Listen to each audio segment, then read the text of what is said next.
Hi everyone, welcome or welcome back to my channel. Today we're talking about one of the most difficult aspects of having a toddler, and that's brushing their teeth. I've got 5 tips that I wanted to share with you because at 17 months, Stella finally actually likes brushing her teeth. And I really attribute that to these things that we have implemented. Starting off with number 1, which is start early and start slowly. So even if you're around the same age as us and you're still having a hard time getting a good routine down, I would say slow it down and take it as slowly and small as possible.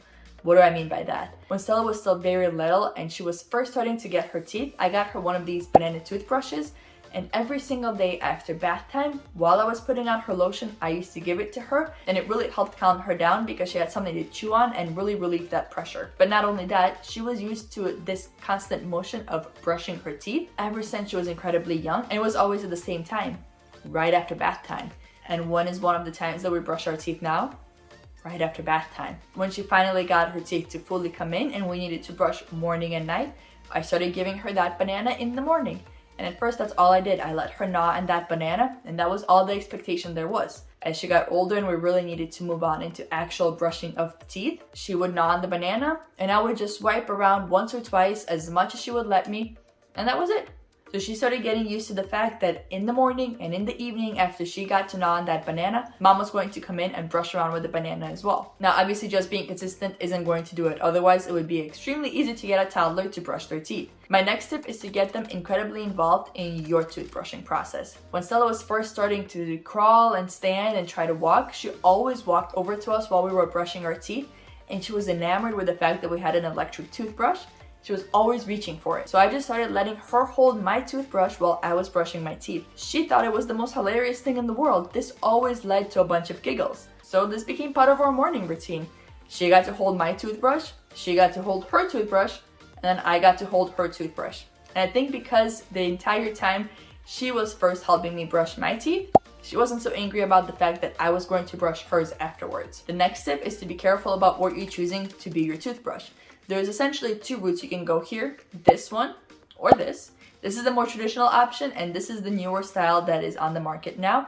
And a lot of people have a lot of success with utilizing this style of toothbrush because you only have to go in once to cover all 3 sides. However, Stella actually really did not enjoy having this type of toothbrush, and it wasn't until we made the switch to the more traditional kind that we saw a lot of progress. Mainly because this toothbrush, while it's incredibly helpful at getting all 3 sides at once, is quite bulky, and she really did not like the bulk of this toothbrush. But once we got the smaller one that also had some animals on it, she was all for it. Fourth is to be conscious of the spot where the top lip meets the top gum.